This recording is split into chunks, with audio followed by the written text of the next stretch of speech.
Oh, yes. This is the Hardcore Marketing Show. My name is Casey Cheshire, your host for this epic journey. And today's show, sponsored by Cheshire Impact.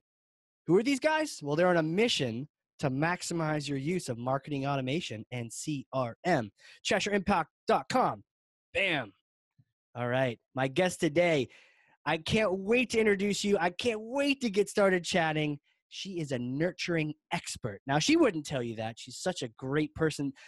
Nurturing expert. She is the marketing automation strategist at Cheshire Impact. She's worked with hundreds of clients in all different shapes and sizes, different industries, to help them maximize their nurturing, actually create it from the ground up and then build it so it's blossoming, driving leads to close one revenue. She is amazing. She does the nurturing strategy at Cheshire. She does on-site workshops flying about the country. We have funny stories to share with that. She's a teacher, a journalist, a marketer, a mother. Susan Baird, welcome to the show. Oh my gosh. It's awesome to be here, Casey. Thanks for including me. Oh, I told you I was going to crush that intro. You've got so many things that I love just sharing with people about. Well, that's really nice. It's pretty incredible how, we ended up working together and how wonderful this journey has been. So much better than I initially thought it was going to be because I didn't know what to expect. And what a journey. I mean, it's been awesome being with Cheshire from the ground up and just seeing all the ways that we have helped folks and it doesn't stop. It just keeps on rolling. And It does. I love it. It's my second favorite job I've ever had. Being a mom is number one, maybe? Are we still have some work to do? Oops. Yeah, I mean, it's my third favorite job. Yeah. Because being a mom is my first favorite job, but I don't think of it as a job. I think of it as it's a state of life. Yeah. So I don't really think like of an it. adventure. Doesn't even count. No. Well, hey, I wanted to remind people, and jump right into this, the theme for this month, finally, it's along that CSI, that maturity model, that scorecard for really maximizing marketing automation, that CSI, the success index. We have different steps along the way because we found so many people would get some really cool tool in and they just use it like MailChimp to just blast people. And it's like, that's not the way to do it. So we went ahead and, lined these things out. And first month was all about getting to know your buyer. Then we set up reporting so we know what's working, what's not working. We've progressed along. We've hit content marketing, all sorts of different things. Now, finally, it's the sweet stuff. This is the stuff that we do all the time over at Cheshire, that nurturing and setting it up. And now we know most people aren't doing this, even though they buy the software to do it. So we want to help people get this set up. And I think the best place to start is just by smashing myths. That's what we do here. We just smash them. We punch these myths in the face. Yep. And this is like bogus strategy, or maybe this is just people that are not in the know and they first come to you and they think that nurturing is something else entirely. Right. And then you just get in there and you clean house and tell them what's what. So tell us what's what. Where do you want to start? What do you want to smash? I think the first thing and the big reason why people don't set up automation, and when I first started at a previous job, and by the way, I do want to clarify, the only reason this is my second favorite job. You're back to that, yeah? I just got to say, because I think it's weird to just leave it hanging there, is before this, I was a teacher, and now I'm teaching again. So they're basically the same thing. But that counts. That totally counts.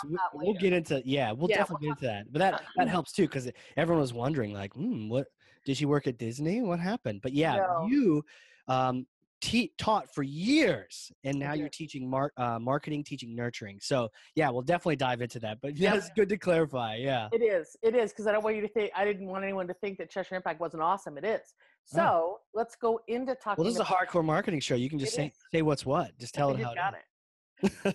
So I think the first myth is people either think that lead nurturing is the silver bullet. Like if we just put a series of emails together and push go, we're suddenly going to be inundated with lots of new qualified leads. And so when that doesn't happen right out of the gate, they consider it not worth their effort and it's a failure. And I think that's a myth that we need to reset expectations with people with not only the marketing team, but especially with sales and leadership. So they understand what lead nurturing is all about. And it's not about creating immediate sales. So I think that, and that's something we could talk about later too. But I think that's a big myth. So do you think that's because typically, be on the B2B side, and a lot of our listeners are B2B, of is course. that the sales cycle might be 6 months. So if you initiate this program that, has been emailing people for a month, that hasn't even had a chance to necessarily hit all the people that are going to be in the buyer's journey, or maybe you've hit the first, they've received one email, at the start. And we've had some people that, are definitely skeptical at the beginning because they need to give it a runway. They need to, and eventually it shrinks the journey. It can shrink that sales cycle. It can move things a little faster. Yeah. If people follow the best practices and that's what you guys are talking about, what we're all talking about. I'm talking about it all the time. You're focusing on it this month. So there's lots of good best practices to discuss. So I think that's one myth. I think a second myth is that marketing teams think that nurture programs have to be these big, complicated, convoluted, long, involved programs with lots of back and forth and tagging and notifications. And because of that, especially for new people who haven't really done it, it can be really overwhelming. And given that sometimes, what we talked about with the first myth, where leadership or sales will say, we're just going to put them in a nurture, and the marketing person is not even sure what it is they want out of it. So they put something together and they create this big, long process, and it doesn't work. So it's intimidating, and it shouldn't be. Right. Like the idea that if it's complicated, it's powerful. Right. And, one time I joined a company, and this should have been a warning sign, but they actually got rid of Pardot. And here I am, like the Pardot wizard. Right. They got rid of it like a month to 2 months before I got there. Weird. And they had this other tool that has the name of a metal in it. And then it also rhymes with pop. and so they had this tool, and I haven't seen it lately, but at the time, really complicated, right? Old school tool, was really complicated. And the person that bought it was, I think that the key decision maker was like the head of product, was moonlighting as the marketing director. And so she thought that, man, this must be the bee's knees because this thing looks complicated. I can't possibly fathom how to use all these widgets, and the navigation showed everything all at once. And you're just like, wow. Now I would be horrified because Pardot's so arranged in such a way that you kind of like an iPhone, you just know where stuff's at. But this tool wasn't like that. And it very much, it was the sense that, this thing looks powerful. Oh, you have multiple databases. Now you only use one of them, but you can use more. You're only one can connect to your CRM, but there's many. And so just the fact that it could be complicated made them think, oh yeah, this must be more powerful than the other thing. And that's where usability can come and bite people. But to your point, same thing on nurture campaigns. Just because the app gives you the ability to, wait, 3.5 days, take their pulse. If their blood pressure is 13, then do this, and if they're Sagittarius, go left, and all these different criteria doesn't mean you got to use it. Right. So they get complicated, and I'm sure that just overwhelms people when they look through their neighbor and they look at all these key examples of just complicated drips. So it doesn't have to be complicated. No, it doesn't have to be complicated. And I think another big myth, when I ask people when we first start out working together, and I say, why do you want to do lead nurturing? What's the value to you? And they say, well, it's a way to stay in front of people. And I think that's a huge myth. Right. I don't think a goal of staying in front of people is helpful to anyone on the planet. It's not helpful to your company. It's not helpful to the people you're trying to, quote unquote, stay in front of. It's not about staying in front of, it's about being relevant. Right. And those are two very different things. And I think that people think that as long as they're putting an email in their audience's inbox every week, every 2 weeks, every month, they're done. That was all that they're supposed to do with lead nurturing, is just make sure they show up in the inbox. That's so crazy. I think this morning I got an email from someone who is staying in front of me, who keeps offering me Salesforce services. And it's like, hello, we do that. By the way, if you're listening, we do Salesforce services. But he keeps Nice to emailing know. me and Right. staying in front of me. And so it was so true. We're looking to be relevant. We're looking to drive people to a goal. It's not just Right. about being in front of them. That's No. annoying. That's called spam. Right. Exactly. And if you think about it, so as you know, Ugh. we use Gmail as our corporate email platform, Yep. which works Yep. great for us. Yep. And I don't know, you can set your inbox up in a lot of different ways, but I have mine set up with like the updates tab and the promotions tab. Yeah. So the people who are trying to stay in front of me Yep. are in the promotions tab. How often do I open that promotions tab? Never, right? And what do you do when you get in there? I delete. Select all and hit delete. Or I skim. But I Yep. tell you what, if there's a company that's trying to stay in front of me and they have a solution, someone might say, well, but when you're ready for that solution, you'll be glad they're in front of you. My email inbox is not where I go when I'm trying to look for a solution. I Google. Yeah. Right? And that's the first thing I do. And so I don't know that just hammering me with multiple emails, first of all, it takes a ton of time and resources from the marketing team's perspective. True. And I don't know that the ROI is worth the time and effort it takes. So I think the question is, all right, well then what's the alternative? And we can talk about that too. But I just think staying in front of is not a worthwhile goal. Not at all. It's just staying in front of, and sometimes I'll get an email that, oh, maybe I'll use this later and I'll use this as research and I archive it. Man, that's how my car gets messy and I got to clean it out. And oh, hey, I might need this. No, you probably won't need this. And if you do, you're going to your point, Google search it. Right. And you're probably not looking at your inbox. So be helpful, be memorable. Right. But don't just think that you're going to fill their inbox permanently. Right. Use that. Good point.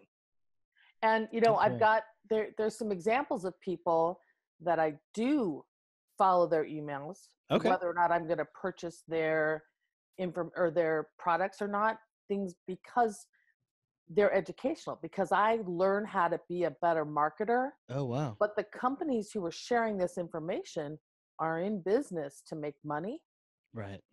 But, and I'm not in a position where I'm a decision maker purchasing software, but I tell you what, I've got a pretty good platform for making recommendations. Yeah. 100%. And I'm going to recommend people that I see are authentic, are passionate, are expert in their spaces, and are more concerned about helping me than they are about helping the bottom line. Yeah. That's where my loyalty lies. What do you got? What are some of the people you should go just sign up for, like professional research? Just sign up for these ones. So one of the companies that I think does a phenomenal job is Wistia.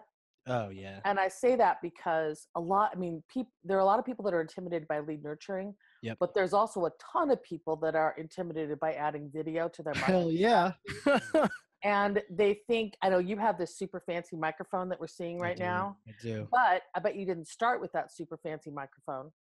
No. And I think that a lot of people think, well, we can't do video because we've got to have all this equipment and we have to have all these scripts and we have to, well, not true. Right. And the reason I know that is that Wistia has all kinds of great and helpful tips for, how to shoot video on your iPhone, and great free lighting solutions you can get at your local discount store, that kind of stuff.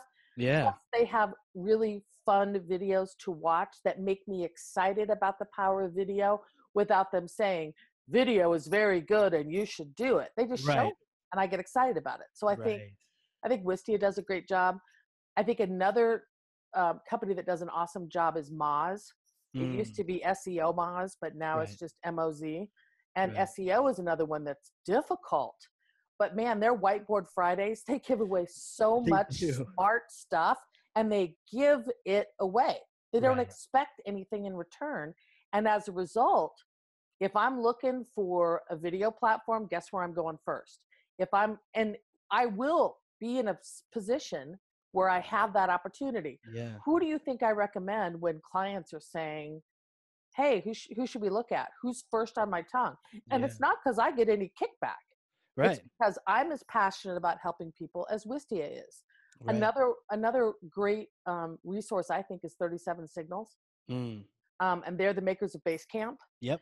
And they put out lots of just really good how to have a better workplace and how to be a better leader and how, different project management strategies, which again, you don't have to own 37 Signals or even be in the market to buy it to benefit. So I just think there's, and so my loyalty and why wouldn't you want me to be your marketer, Wistia? Right. And I will be. Right. Because I'm learning from you based on the content that you're sharing. So, there's some other examples too, but I mean, those are three that come to mind. Yeah, no, Wistia, 37 Signals, and Moz, that's right. Yep. Yeah, those are some great sites. The Whiteboard Wednesday that Moz does. I recently did some training videos for the CSI, which we're still chopping up, and you'll see them soon. It's hard to write on a whiteboard. Like you'll see, I can't do it. You'll laugh at me. I need some outtakes, but I'm like trying to write on the board and look at the screen. No, horrible. No. I mean, I wonder how you did it as a teacher. Not that way. Right, not that, because I'm like turn away, right on the board. Right. And then I'm like, well, I'm facing the board. What are they gonna? Are they look at the back of my head for a while? Like so. Yep. How did you do it? I did exactly that. If I either had stuff written on the board before I started, right, or I used it to emphasize something that I was saying. And it's a nice trigger, at least when you're teaching, for people to go, oh, I should probably write that down because she's writing it down. Yeah. So yeah, there's a lot of spinning and pirouetting when you're teaching. Well, you can critique my CSI videos, but yeah, Moz does it. Not only do they do it well, but it looks so cute and clean. Like they write so well. It's so visual, as if a graphic designer drew it. Yep. I don't even understand. But yeah, the Moz webinars. I mean, we've both seen them. Like these companies we're all talking about. We've both seen them. We've seen their content.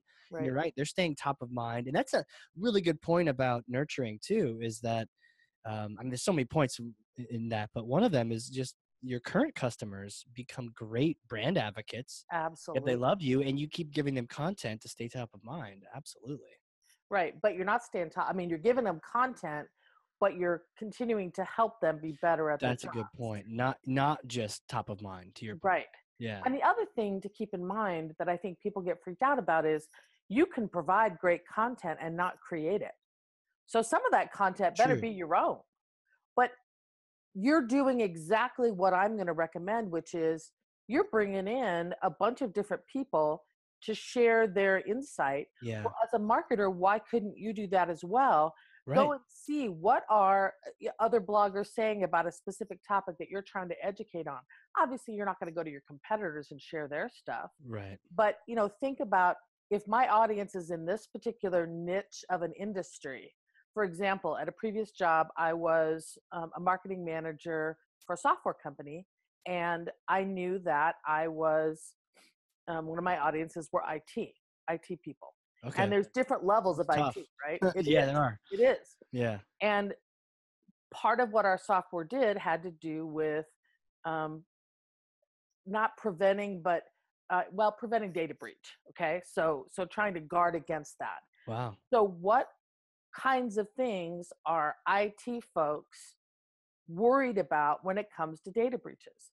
So I would go out, I'd spend an afternoon once a week or once every 2 weeks and go research LinkedIn groups and message boards and those kinds of things. Reddit would have been a great place to go to see what are people talking about and what kinds of content are they referencing. And then can I also reference that? Now, I'm a huge, as I used to teach, a huge, I'm very opposed to plagiarism, obviously. So I would never want to take that content, but I would love to refer people to it because not only, and people will say, well, why would you send someone off our website? Because we are experts in our space and we didn't get there on our own. Right. And this demonstrates that we're experts because we know what's going on in the space. Sure. And here's something cool we saw that we want to send you to. That is still great content for me as a marketer to share from my company, maybe even in a nurture program without the if I don't have the resources to create a bunch of expert content on my own, then there are times and places, not always, but there are times and places where curated content can be phenomenal. Right. But give credit where credit is due, obviously. Yeah, there's a confidence. If you're the leader, if you're the smartest person on that, then you're not concerned about these things of keeping people. They know who sent them to the different Right. places. Now, I Exactly. think you do have to have some of your own thoughts on the topic. You Of can't just course. curate the entire thing, but Right. that you're not saying that. You're saying, mix and match, but get people the right information, regardless of whether it sells your thing or not, because HubSpot did a great example of that, right? For years, they've owned that inbound marketing word, phrase. Their marketing is top notch. It's hard It really to is. compete with them because marketers just grew up knowing them. And that's such a funny story for me, from my life. I told you before that I was a teacher, and then I was a freelancer. And when I started freelancing and being a copywriter, I hadn't really done anything with marketing. I didn't know very much. Interesting. So I spent a lot of time kind of self-educating. Yeah. And HubSpot was one of my very favorite places to go because they had such great how to do a better job marketing. And I picked it up really quick. Well, so fast forward, I go to my marketing manager job at the software company, and I'm the one who says, hey, we should probably think about marketing automation. And why? Because I was such a huge fan of HubSpot by that time. I said, oh my gosh, we got to do this. And I already knew before, when I said it, that I wanted HubSpot. Well, the CEO said, oh, you got to go get 3 bids, blah, blah, blah. So I sat and listened to 3 demos. That is kind of how CEOs talk, yes, isn't it is. And after seeing the 3 demos, and Pardot was one of those, right, we ended up going with Pardot because we were using Sugar CRM at the time. This is ways back. Way back. And so I wasn't able to choose HubSpot, even though that's where my loyalty had lied, because of all the great education all the content. Given me. Yeah. I got to tell you, we so made the right choice. Pardot is, well, I'm just the hugest Pardot fangirl / evangelist you're ever going to see. You are. I'm really glad that that's kind of the direction, because I wouldn't have known about Pardot. But I still got to give props to HubSpot for all of the great resources that they put out. And so if you're not on HubSpot's mailing list or haven't downloaded one of HubSpot's, white papers, you can do that. Let me also tell you another story that I think does a great job of showing the difference. Sure. So I had to get my 3 demos. Yeah. So there was another company that rhymes with Dargetto. And the way they reached out to me was sales email, phone call, sales email. And even after I was done, they started reaching out going, okay, you chose Pardot. Are you sure? You want to come back to us? You want to come back to us? And just that super aggressive sales approach was a major turnoff. So you've got HubSpot on one hand, who's being super educational and helpful regardless of whether I go with you. Not to say their salesperson didn't reach out, because they did.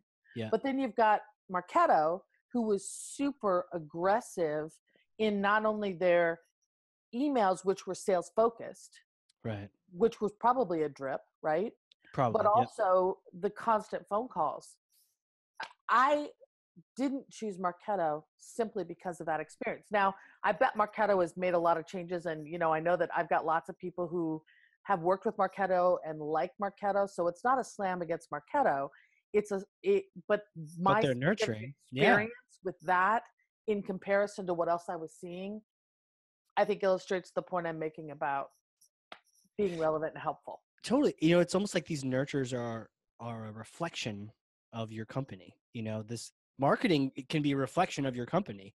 And I had a similar experience in that I knew half the people at HubSpot. I even met with a senior person that was trying, hey, come over here. And I was like, I just got a new job. I can't come over there. Right. And so I knew a lot of the folks over there, and some former colleagues worked over there. So I thought, oh, that's great. And I too had gotten all their information. I mean, look, they nurtured us. They filled that void, because I'm trying to think back then, who else had content like that? Nobody. You're right. I don't think anyone did. So they really kind of they grew a whole generation of marketers up, which is fascinating. Now, in the end, it came down to sort of that product sales experience, and some were turnoffs. And for me, I actually couldn't get a chance to see HubSpot because at the time their sales, they just wanted to talk and they wouldn't show me their tool. But I went with Pardot too. But it's funny how, the marketing's there, and for me it was the simple, Adam, who I bought Pardot from, which is super simple. Capture, nurture, automate. Nurture being one of the things we're talking about today. Right. And we went with that one. But yeah, it's interesting how that nurture can really be a reflection of all of that. It's fascinating. Yep, it is. But I also want to capitalize on something you just said about how it can be a reflection of your company, but I also think it goes back to what you initially, a few minutes ago, were talking about coming from that egotistical perspective. Because I think the nurture coming from, it's all about us, and here's what we want you to know, and here are all the things that we think are cool about us and about our products, and we're going to tell you in this nurture, doesn't work. And so it's a reflection of our company. So if all you're sending out is, this is how great we are and why you should buy us, that's a reflection, right? Yep. Or the reflection is, how can we help you? Right. Work with us, don't work with us, but how we have a bigger mission. Right. And I know at Cheshire Impact, our mission is teach a better way. What can we do to help you be more confident, to help you feel less stressed and have more success with your marketing automation tool, especially if it's Pardot. Oh my gosh, can't wait to talk more with every client about what else can we be doing here. Totally. All day, every day. Yep. Like, podcasts are free. We're just putting out content because we want to teach you stuff. Exactly.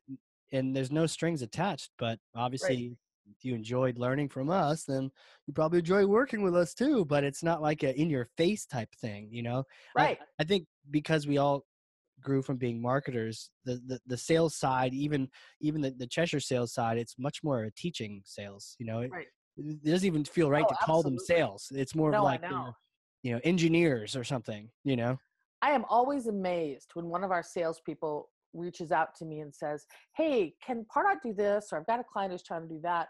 And my first thought is, why do you need to know that? You're just trying to sell. And then I realized, well, that's not how we operate. Right. Most salespeople just, but these guys are having in-depth conversations. So I would say, if you find value in any of the stuff that you hear, that's great. And if you want us on speed dial, then work with us. If you want to take it as we throw it out there, that's awesome too. But if you have a specific need, oh my gosh, let me work with you. I can't wait. Send them to me. I get so excited. Yes. Send them all. Just say you heard the podcast and you're requesting Susan. Yeah, bring it on. There goes the schedule. That's almost as crazy as the person that gives out their email at the end of the podcast. We're like, no. But, that's awesome. So, okay, so we've crushed some myths. It doesn't have to be complicated. It even doesn't have to be hard. It doesn't, that whole, I don't want to do this. If I can't build the whole thing, then and make it super complicated, then I don't even want to do it. Short, sweet, simple. I don't even want to start. Yeah, short, sweet, simple. So let's talk about short, sweet, simple. And I know you've got a really cool way of thinking about it. So, tell me about, the W's and the H's. How do you approach, teach someone, teach a better way, how do you summarize nurturing and how do you teach nurturing? So I think it's important to know that, so yes, I taught high school and it was my life and I loved every part of it. And I actually taught journalism, which is why it laid such a great foundation for what I'm doing now.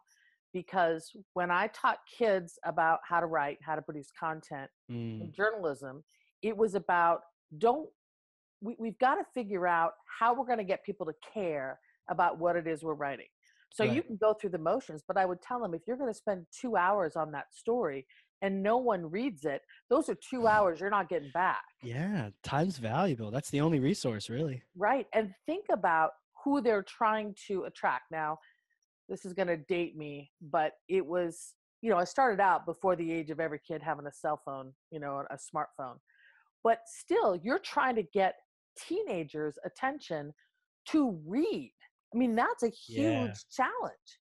And so we would spend a lot of time talking about audience and why will they care and all of that. So my 5 W's in the H come from my background of journalism teaching, which That's is cool. who, what, where, when, why, and how. Okay. And then the biggest one of all, which is who cares. Right. And when kids would write a story and they'd bring it, they'd hand it to me, and I would read it and I would look up and I would say, who cares? Wow. I would say, that's not rhetorical. Right. I'm not shrugging my shoulders going, meh, who cares? I'm asking you, who will care about this? Right. And it really allowed them to rethink the way that they were approaching things. And so I use that same approach when I talk to clients. And so the first thing that I don't want people to just jump in and build a nurture because they know how to do an email template. Right. I want people to really think about the strategy behind it. And so if we go through the who, what, when, where, why, and how, we start with the who. Okay. And we think, who is it that we can actually help?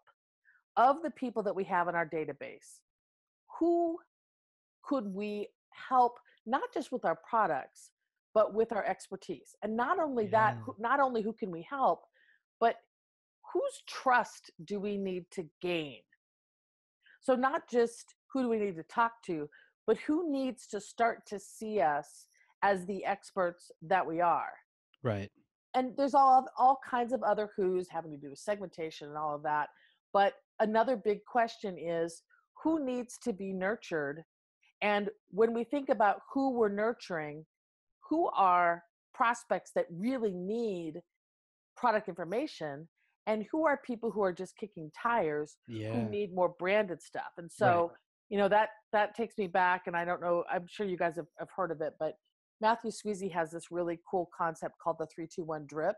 Oh, cool. And Pardot has put that out as well. And the idea is that for example, when you're following up from a trade show, the first email that you send includes a stage 3 call to action. And a stage 3 is, these are hot. These are people who everything's breaking around them and they need a solution.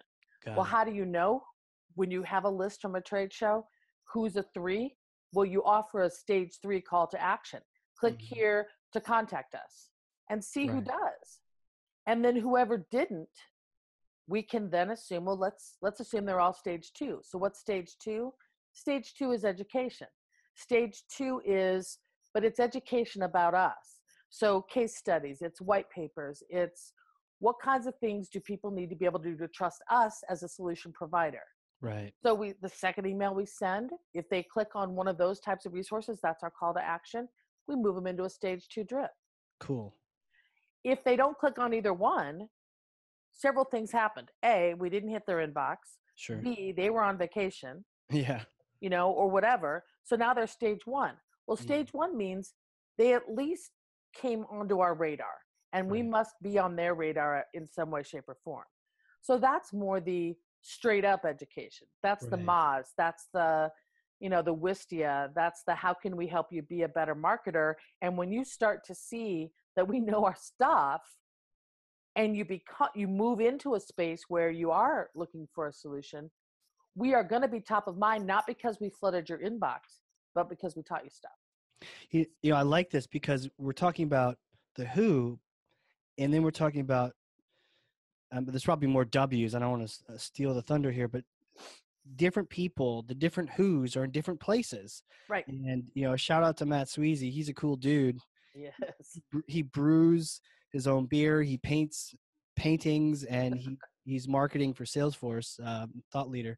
But yeah, his 3-2-1 is interesting. Is it because I think a lot of people have that standard approach of, I'm going to give you my top of the funnel content first, and then middle, and then last. But this 3-2-1, it flips it, and it says, look, if someone's ready to buy right now, why give them 6 months of early stage content? Give them the content they need now so that they buy now.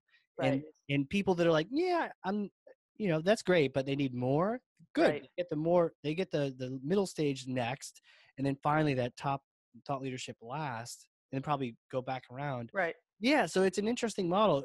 Rather than dance around, those people that are ready to go, let's do it. Now we know there's a small percentage of them over everyone, but Right. hey, might as well get them. Yeah, get the low-hanging fruit. I mean, Yeah. like, they need something now. And 3-2-1 doesn't work for every kind of nurture situation. Sure. But it's especially powerful when we're not really sure where our people are in the funnel. So it's a great way, and it's not foolproof. Like I said, if Sure. someone's on vacation and they don't click on that first email, it doesn't mean they don't want to buy right now. They just didn't see it. But it's better than nothing. Right. And it does, it helps us learn more about our buyer, which is what the whole thing's about in the first place. Love it. Love it.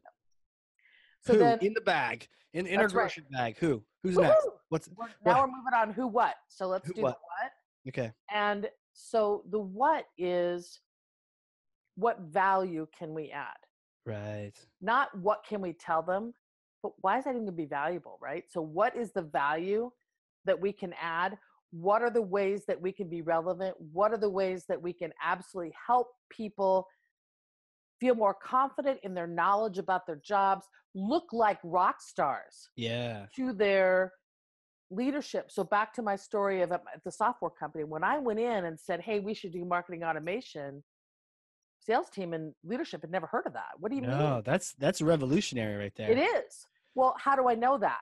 Because I've been reading up from resources that I trusted, so we can help our marketers that we work with, or our customers or our potential customers advocate on our behalf and look like they're the smartest people in the room if we do this right.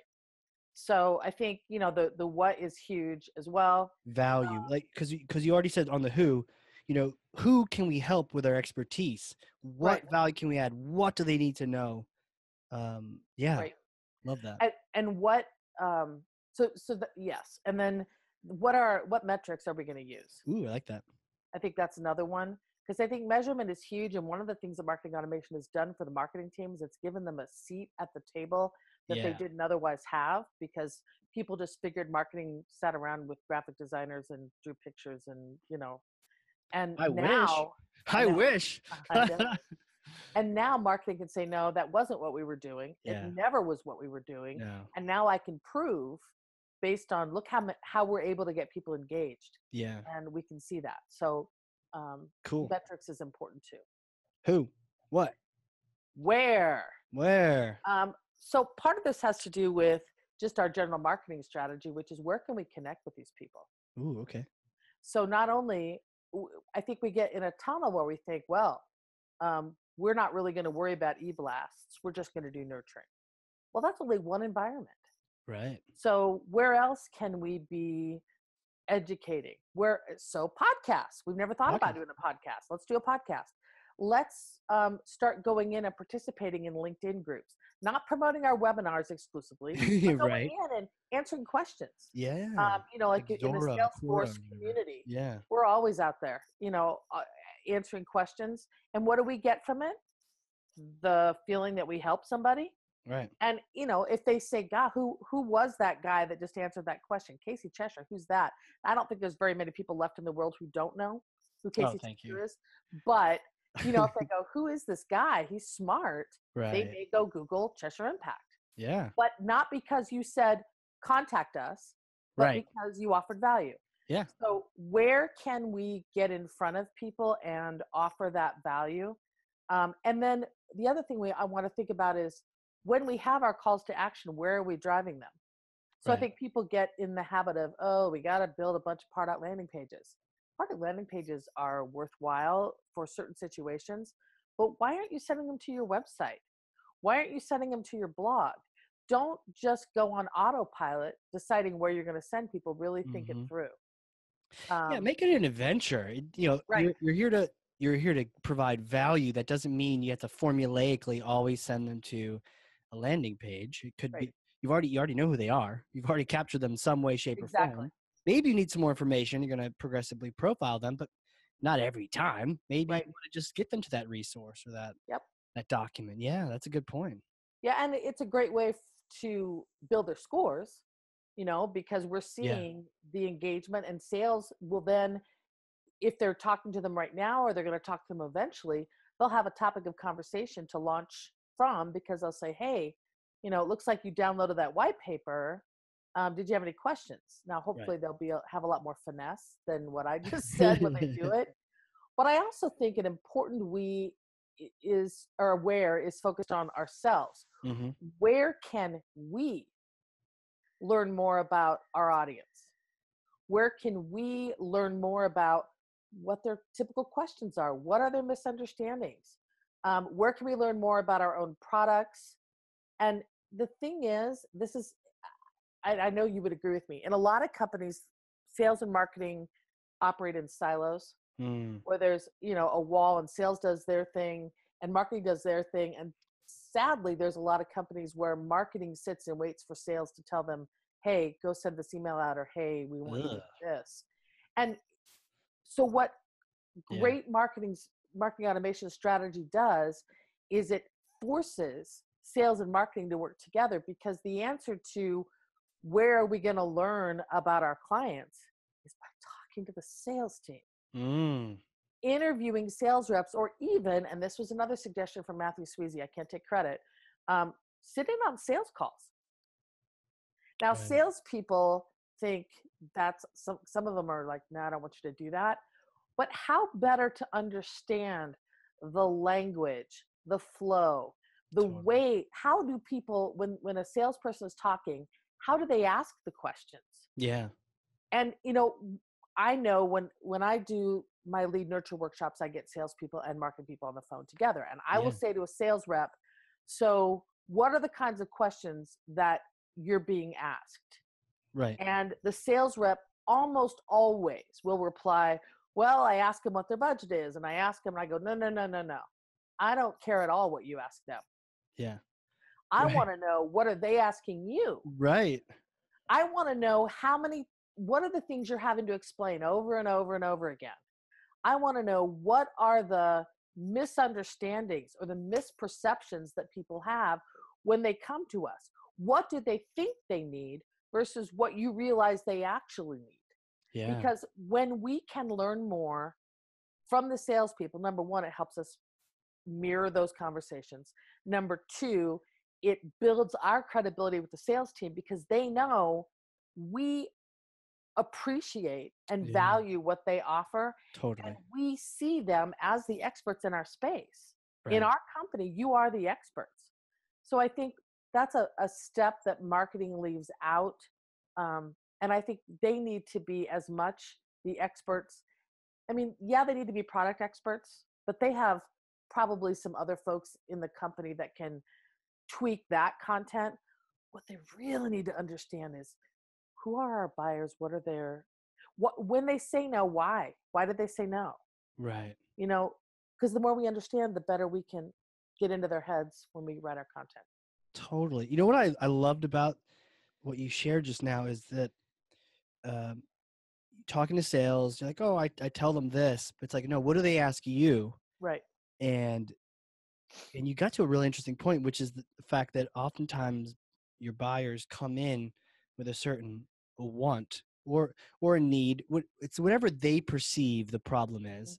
And sales rightly knows that sometimes that's correct, sometimes that's not. But that's really important for marketing too. And I remember sometimes for even our own marketing at Cheshire is that we find that some people are in tactical mode, and if we tell them about this big strategy that's going to help their nurturing, they're like, that's cool, I see strategy all the time. But if they're like, I really need to know how this little tactical thing works, if I can fix that, then my whole life will be saved. That's not exactly correct. The strategy is the starting point, but potentially your buyer isn't there yet. So they come in asking some sort of tactical thing, you answer that, and then you lead them to the bigger pond, which is, let's fix your strategy first so that whatever you do build in the end works out well. But you're right, there's a little bit of that. You may know better than even the buyer what they need or want, to sort of lead them that path. And you can do that by asking these questions. So who, what, where, and I think you haven't got into some of the other ones.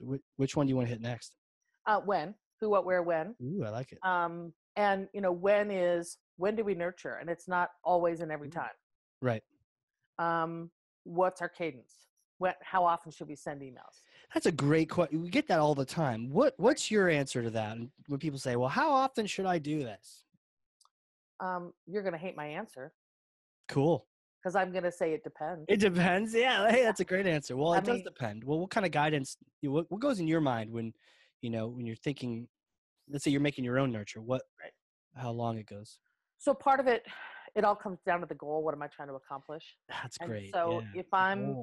if we think of that 3-2-1 idea, right. If I've got a hot prospect, I can probably send them emails more often, every 3 days or so. If I've got somebody who hasn't engaged with me in 6 months, throwing them an email every 3 days is only going to get them to unsubscribe. 100%. Right. So part of the answer to the cadence is, who's my audience and what's my goal? So if my goal is just general education, I'm just giving you something relevant. Yeah. And if you know that this is going to be something that you're going to want to do weekly, for example, like Moz, well, then you want to make sure that if you set it up to be weekly, you better follow through and do it weekly. Right. I think for people who are brand new at nurturing, I always recommend short is better. So maybe 4 emails, 5 emails max. And I suggest trying 6 days in between. And the value of doing 6 days instead of 7 days is that emails never show up on the same day. Right. Because then they start looking rote, not impersonal. Exactly. Yeah. Exactly. 6 days. This is some super secret squirrel magic tricks here. Right. Now, one of the things, though, that I think is a myth is I hear clients ask me all the time, so is Tuesday better than Wednesday, or is morning better than afternoon? And again, who's your audience? Right. Are they in front of their computers mostly in the morning or in the afternoon? I actually had somebody tell me, well, I want to send after 4 o'clock. And I'm like, really? That seems kind of late. And they said, we're in financial services. Nobody has time to check until the stock market closes. And I thought, so smart. That's a perfect example of knowing when. Right. When does the market close? Does it close at 4? 4 o'clock Eastern, I think. Interesting. What does that tell you about the amount of money that I have to invest? Right. I'll call my friend Warren Buffett up, who's also from Omaha, and have him. I'll ask him when the market closes. Oh yeah, I was just one day we'll have someone Googling this stuff as we talk, but NASDAQ opens at 9:30 and it closes at 4. New York Stock Exchange 9:30 to 4. Yep. So you could get them. Morning. They got things. They're probably thinking about the trades that need to happen. And again, it depends on who the financial services audience is, but it's about who your audience is. It's about whether you are high in the funnel, which is you want to space it out a little bit more. Are you recycling people that haven't been in touch with you, or are these brand new people from a trade show that you want to try to grab? So, but I think, again, to start with, I'd say 4 or 5 emails, I'd say every 6 days. And one of the things I always tell people when they first start off is just get it out there. Yeah. Because 6 months from now, you're going to be able to look back and go, oh my gosh, remember that first one we did? And it doesn't matter how much time you put into it right now. 6 months from now, you will still look back and go, oh my gosh, I can't believe we did that. So we've got to get that first rung on the ladder. Yeah. So if you don't know for sure, go with 6 days between every email, do 4 or 5, and then at the end of that, evaluate. Right. Evaluate, come back. The whole idea of iterating on something, and you're not going to make it perfect instantly. You also busted the myth at the very beginning. This isn't like an overnight success thing. You've got to constantly tweak and change and evaluate. But to your point, you got to get something out. So it's even like writer's block. You got to just do it. Right. And we had the Marketoonist on here who shared his creative process, which was every day between set hours, he puts on the same jazz music.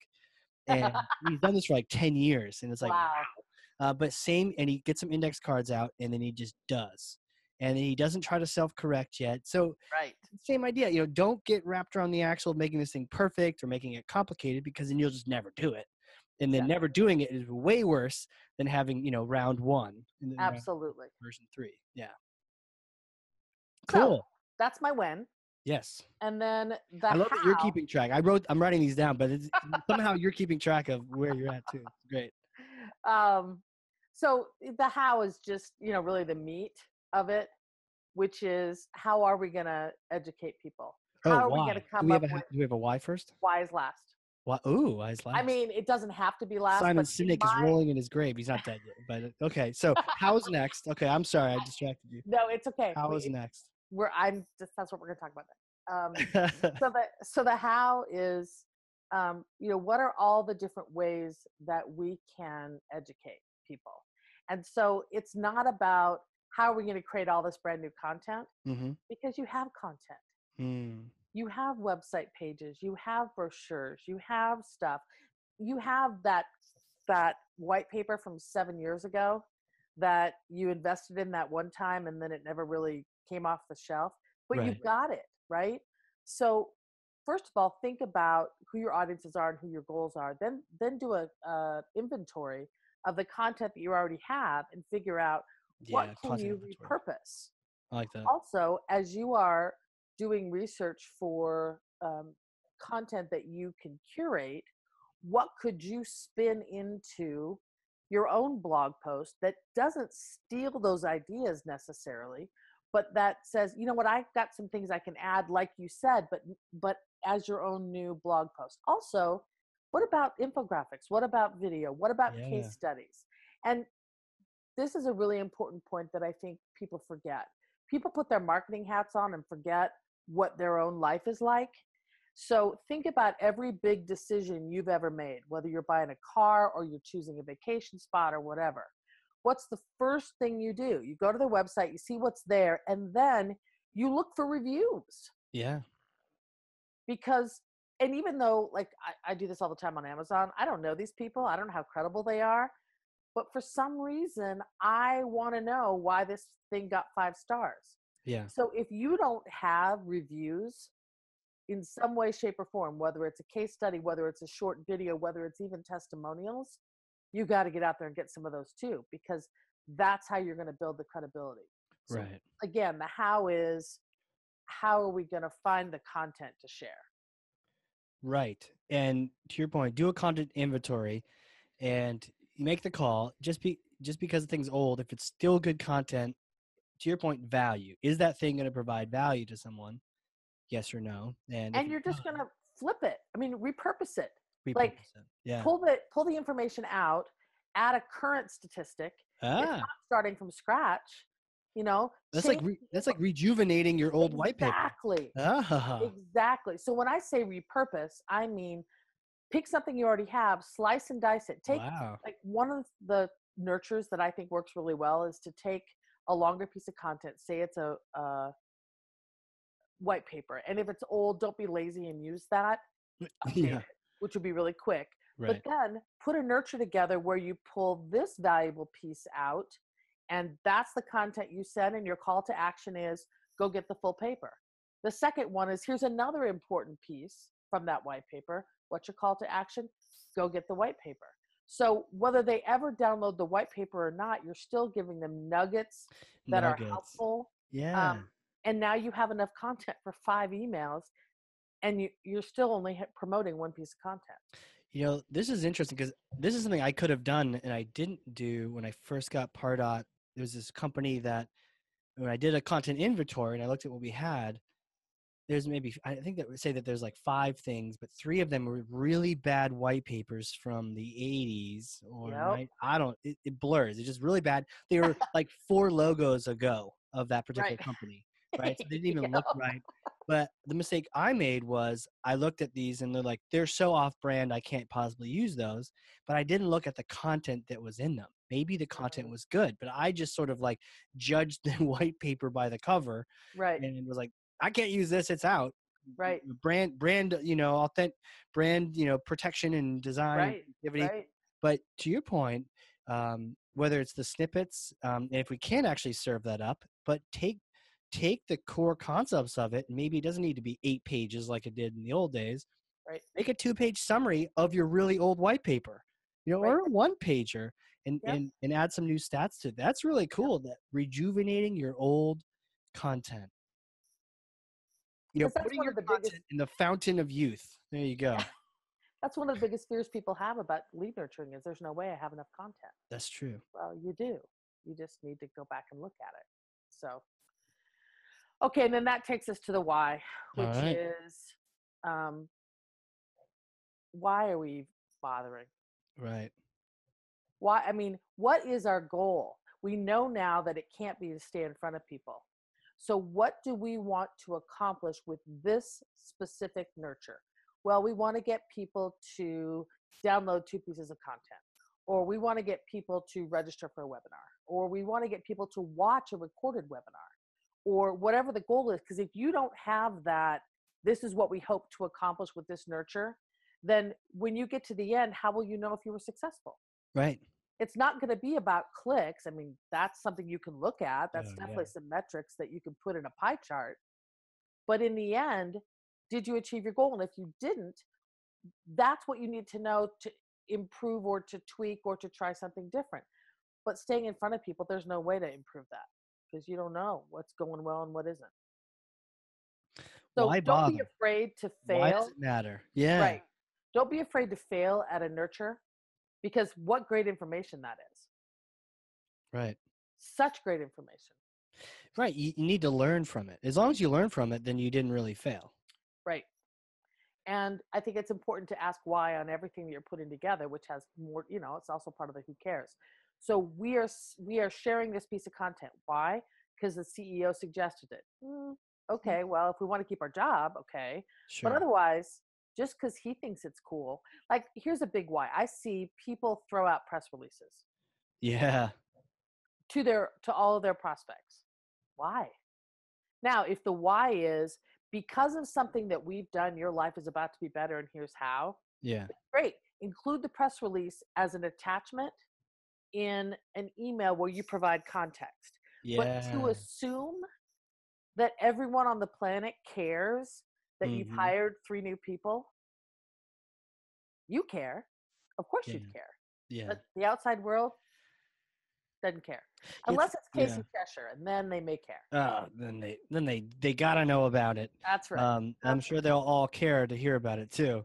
Right. But no, that's a really good point. I once had an old boss in marketing that said, what's in it for me? And the me wasn't me, the marketer. Right. It was me as in the customer. Yep. And they're asking themselves, what's in it for me? Your press release. Right. I guess you could play the meta game and say, well, you're showing there's something important they should check out. But I like your point. The twist on that is summarize it for them. If they really want to go read it, great. People probably don't. They'll probably appreciate that it's done up so much so that there's a press release. Right. It's about something that, to your point, helps them, saves their job, something like that. But the fact that Joe Schmo just hired 3 people, or Cynthia just started here at this new firm. Right. Yeah. And the thing what's is, in it for me? do the press releases. Yeah. Definitely do the press releases. Send them out to your media contacts. Right. Really important to do. But I don't know about, you have to have a good reason to share it in an email. That's the point. Yeah, good point. Prospects. Yeah. So do them, but send them to the right audience. The audience being the journalists, not your end customer who may not be a journalist and has a different care. Yeah. Yep. What, where, when, how, why? Bam. Yep. And then we've already talked about the who cares. So there we go. You know what I really like about this? It's almost like we're playing 20 questions. Yes. 25 questions. We're asking questions. Like almost each one of these things is a question. And I think, I don't know who said it, but when you ask the right questions, you get the right answers. So questions are like way more important than people give them credit for. People usually just want the answer, but oftentimes if you ask the right question, or like you're saying, ask why, but ask it 2 or 3 times to get to the real root answer, or ask the who. And this is really important because when you address these questions, or if, as a marketer, if you're being inquisitive about these things, you're going to get to the bottom stuff. You're not going to be resting on the surface. Right. Totally lost, sending the wrong things to the wrong people. You will have asked those questions, and those things, even asking the question, will guide that conversation. Just saying, why should I do this, or what needs to happen, or who should this go to? like, maybe I shouldn't send an email now. Maybe I need to rewrite that because it's all about me. It's not really about them. Right. Boom. Who Boom. are you? You kind of tease people with your history, and I know more about it than everyone else does. But so you have this amazing history, and just who are you? Take us back to the days of Susan. Well, I mean, I'm really there's nothing too fascinating. I mean, I'm fascinated. I'm born and bred Nebraskan, so I am a huge Husker fan. Is there like a cheer? Should I be like woo or something? Is there Go like Big Red. Go Big Red? Okay. Yeah, it's Go Big Red. Go Big Red. Go Big Red. That's right. Awesome. I can sing songs. I can do all kinds of things. And the Huskers were good. And as a Nebraskan, it feels like it was yesterday, but it was a really long time ago. But my family has had season tickets since the early 1930s. 1930s? Yeah. It's been passed down. This is the fourth or fifth generation of people that are actually going to games. So, I mean, Husker football is definitely in my blood. And yet I didn't go to the University of Nebraska. I went to a small college in Nebraska, which was a great education. And then I got out and ended up teaching because I didn't know what else I wanted to do. Hold on, you went to school to be a teacher? Is that what'd you do? I didn't know what I was doing. I went to a liberal arts college, and I was going to explore a bunch of ideas. And I got to be a junior, and I was an English major. And people said, "What are you going to do with that?" I go, I don't know. Teach English? And they said, "Well, you might as well get your teaching certificate just in case." Okay. So I did, and I wasn't sure, even though I come from generations of teachers as well. Right. But then I did my student teaching and realized this is what I was created for. Yeah. This is the reason I'm on the planet. So I got a job teaching journalism, and I didn't want to teach journalism. I wanted to be a speech coach, and Cool. I wanted to direct plays. That's where I was so excited about life. But I was terrified that if I didn't take this job that was offered to me in college, and it was in a metro area, if I didn't take it, then I was going to be stuck working in a small town in western Nebraska, population 14. And so I was too scared to say no. So they had like one opening. You have your teacher certificate, and you're like, oh, cool. What kind of opportunities are, we'll do plays. It'll be fun. Right. And it's like, there's this downtown school, and all they've got open is journalism. And you're like, anything but journalism. They're like, guess what? The fates have given you. Right. And what was crazy about it is I had never been on a newspaper staff in high school. I wasn't on a yearbook staff.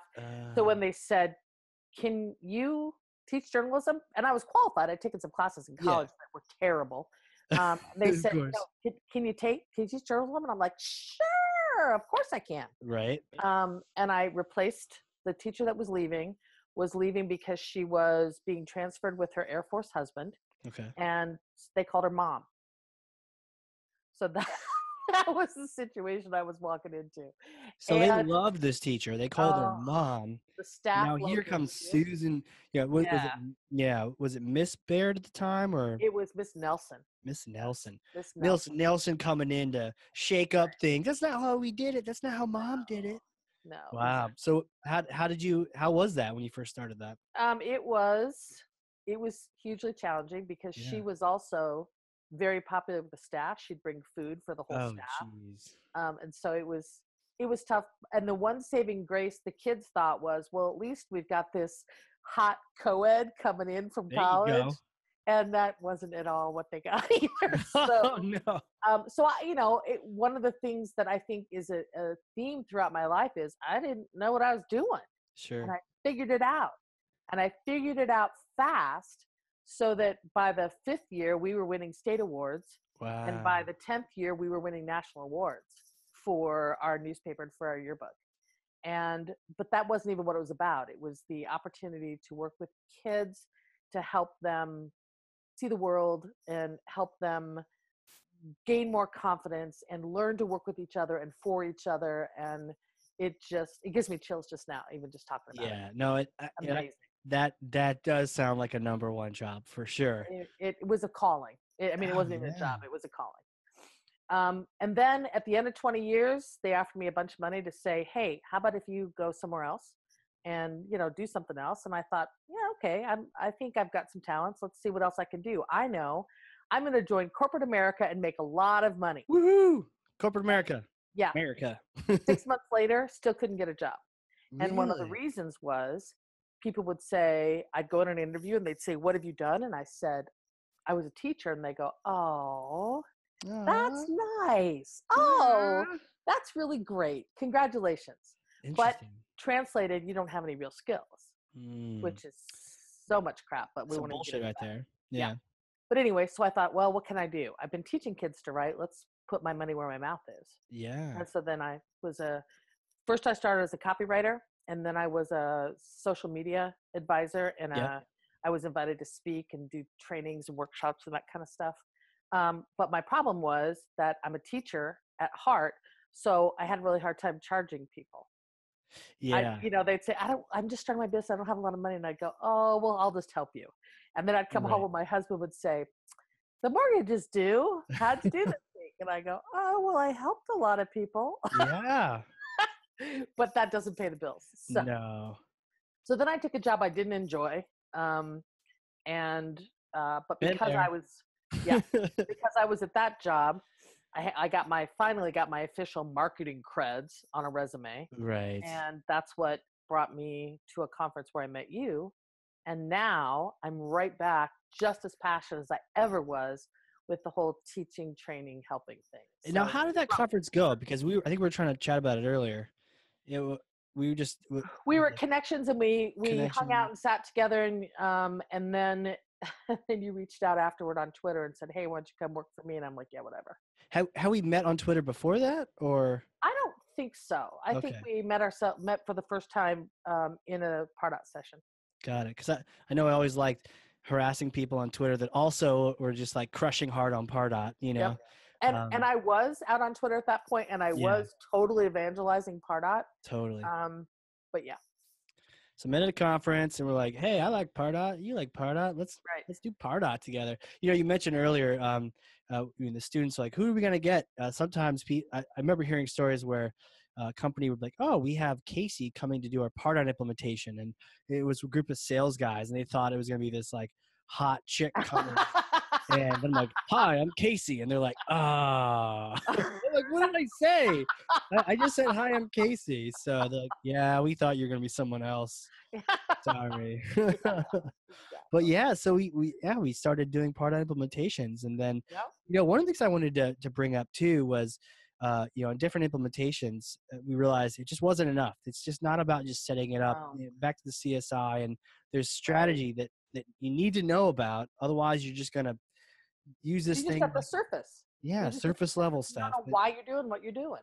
Right. And I know that one of the things that you do, and I've had a chance to hear you do it, and it's awesome. It's like classes in session, is the nurture workshops. Mm-hmm. And can you just tell people about it? And so you do these sessions and you teach people nurturing, but how does this all go down? I kind of walk them through the whole idea of having the conversation with the sales team. Yeah. And I help point out some of the places where they don't, like I say, where are your leads coming from and how do you know which ones are good? And we discover that sometimes we don't even know the answer to that. Right. And which is good because we don't, if we don't know what we don't know how to find out. But now we start to know that. And then we talk through the idea of buyer personas. And what I loved about the podcast that you did on that was that I always flip it when I talk about it, which sounds to me more like what your author was saying, which is asking questions. What questions are they asking? And we've already talked about that. So what is it that they want to know? Right. Not what do we think they want to know, but finding out. So, asking to see if the marketing team knows the answer to the questions. And then we wrap up with a content inventory and some other really great resources. That's cool. And we can do it in a 2-hour block, or we break it up into, 2 single-hour blocks. Yeah. And it's probably, even that's just tip of the iceberg. Obviously, there's so much we were talking about here. Right. That we just love geeking out about nurturing. Yep. And taking people through that process.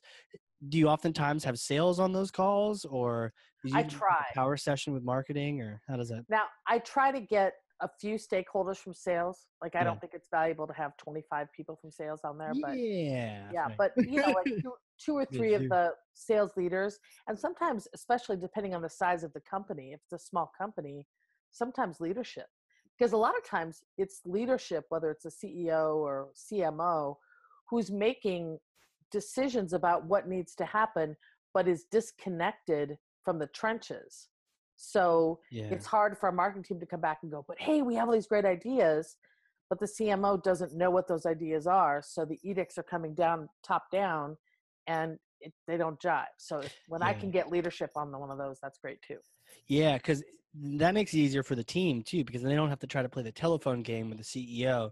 It's like trying to explain yourself. Like, so it was a really good conversation, and these things happen. And you explain it like half as good as you heard it, and it's like, oh, I hope the message was received. Right. But yeah, sometimes it can be hard. I remember one time hearing, or I guess I hear this a lot, the idea of we don't gate our content because the CEO doesn't want us to, or CEO hates forms. Right. Something Right. like that. It's like, well, I would hate forms too if there was 12 fields I had to fill out. Absolutely. How about 3 and 2 of them are filled, that kind of thing. So yeah, it's helpful having the powers that be on that call. Right. And to your point, it's just like it's one way of just getting the process started. I know that Andrea does with revenue optimization, absolutely, taking it further.